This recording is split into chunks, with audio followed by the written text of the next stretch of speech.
బాబు జగజ్జీవన్ రావు గారి 38వ వర్ధంతిని పురస్కరించుకొని ఈరోజు సిపిఐ కార్యాలయంలో దళిత పోరాట సమితి నేతృత్వంలో మరి చిత్రపటానికి పూలమాల వేసి నివాళులు అర్పించడం జరుగుతూ ఉంది.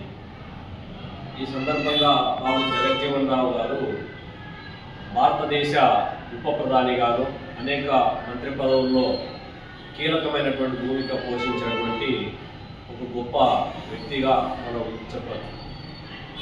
అణగారిన వర్గాల ఆశాజ్యోతి, దళిత బడుగు బలహీన వర్గాల అభ్యున్నతి కోసం అహరహం కృషి చేసినటువంటి ఒక గొప్ప నాయకుడు.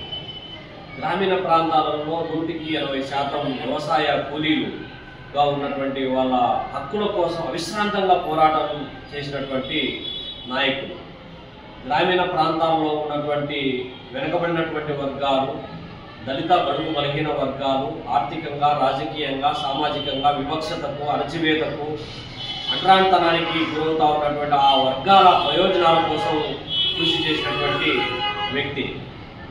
అటువంటి వ్యక్తికి ఘనమైన నివాళి అర్పించడం అంటే ఈ దేశంలో వ్యవసాయ రంగాన్ని పరిరక్షించడానికి కావలసినటువంటి చర్యలు తీసుకోవాల్సినటువంటి అవసరం ఉంది. 180% మంది ప్రత్యక్షంగా పరోక్షంగా జీవనం సాగించేటువంటి వ్యవసాయ రంగ పరిరక్షణ కోసం ఇవాళ కేంద్రంలో ఉన్నటువంటి మోడీ చేస్తున్నటువంటి ప్రయత్నం ఏదైతే ఉందో, సాగు చట్టాల పేరుతో వ్యవసాయ రంగాన్నే పూర్తిగా కార్పొరేట్ కంపెనీలకు కట్టబెట్టేటువంటి ఒక దుర్మార్గపూరితమైనటువంటి చర్యలు ఏవైతే ఉన్నాయో ఆ చర్యలకు వ్యతిరేకంగా పోరాడాల్సినటువంటి అవసరం ఇవాళ ఉంది. అట్లే ఇప్పటికీ అంతో ఎంతో మనకు హక్కులు, అవకాశాలు రాజ్యాంగబద్ధంగా ఏదైనా ప్రజాస్వామ్యంలో పోటీ చేయగలుగుతున్నాము, అడగగలుగుతున్నాం, మాట్లాడగలుగుతున్నామంటే అది భారత రాజ్యాంగం కల్పించినటువంటి అనేకమైనటువంటి హక్కులు. అటువంటి హక్కులను, అవకాశాలను పూర్తిగా కాలరాసే విధంగా భారత రాజ్యాంగాన్ని సమూలంగా మార్చాలని ఏదైతే మోడీ ప్రభుత్వం సాగిస్తూ ఉందో అటువంటి ఆలోచనల పైన సమరశీల పోరాటం చేయాల్సినటువంటి అవసరం, బాధ్యత ఇవాళ ఉంది.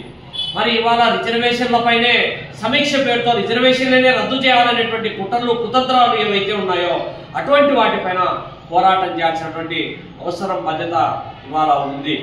ఇవాళ కులం పేరుతో, మతం పేరుతో, ప్రాంతం పేరుతో, భావం పేరుతో, భాష పేరుతో సాగిస్తూ ఉన్నటువంటి మత విద్వేషాలు ఏవైతే ఉన్నాయో బీజేపీ, సంఘ్ పరివార్ యొక్క మత ఫ్యాసిస్టు ధోరణికి వ్యతిరేకంగా పోరాటం చేయాల్సినటువంటి అవసరం, బాధ్యత ఇవాళ మన పైన ఉంది.